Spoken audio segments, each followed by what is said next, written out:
तो दोस्तों, आज की कहानी किशोर की, जो अपनी पत्नी सरिता के साथ रहता था।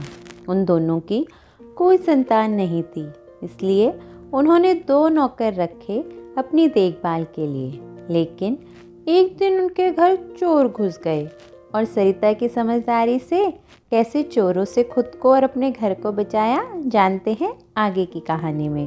तो शुरू करते हैं आज की कहानी। किशोर और सरिता ने जो 2 नौकर रखे थे, उनके नाम थे बहादुर और शमशेर। उन्होंने बहुत अच्छे से घर संभाल लिया था। लेकिन एक दिन जब वो सब सो रहे थे, तो अचानक से कुछ लोग उनके घर चोरी करने घुसे। सरिता ने उनकी आवाज़ सुनी, लेकिन बहादुर और शमशेर दूसरे कमरे में थे, और अगर वो उनको आवाज़ लगाती तो चोरों को पता चल जाता और उनकी जान भी जा सकती थी। तो सरिता ने चुपचाप अपने पति को उठाया और बोली, मैं जैसे बोल रही हूँ वैसे ही करना। सुनो जी, बड़ी खुशखबरी की बात है, मैं माँ बनने वाली हूँ, सरिता ने बोला। अरे वाह, इतनी बड़ी खुशखबरी तुम अब दे रही हो? हाँ, बस सोचा थोड़े दिनों बाद बताऊँ। अच्छा, अगर मेरा बेटा हुआ तो उसका क्या नाम रखोगे? मैं उसका नाम शमशेर रखूँगा। और जब दूसरा होगा तब मैं उसका नाम बहादुर रखूँगा।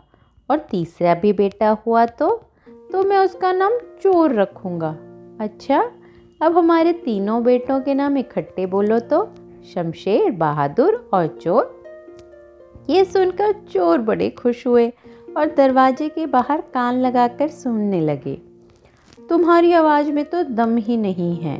मैं अपने बच्चों के नाम अच्छे से सुनना चाहती हूँ। किशोर जोर की चिल्लाया, शमशेर बहादुर चोर, शमशेर बहादुर चोर। जिसको सुनकर पास वाले कमरे में सोए दोनों नौकर जाग गए और उन्होंने चोरों को पकड़ लिया। तो दोस्तों, जब कभी मुसीबत आए, उसका मुकाबला हड़बड़ी में या जोश में आकर नहीं, दिमाग लगाकर करना ही सही होता है। और वैसे भी कहते हैं ना, जोश में कभी होश नहीं खोना चाहिए। तो आज की कहानी बस इतनी सी, और ऐसी ही कहानियों को सुनने के लिए इस चैनल को लाइक, सब्सक्राइब और शेयर करना ना भूलें, और बेल आइकन ज़रूर दबाएं, जिससे कहानियों की नोटिफिकेशन आपको डेली मिलती रहे। और इसी के साथ इंतज़ार कीजिए मेरी अगली कहानी का।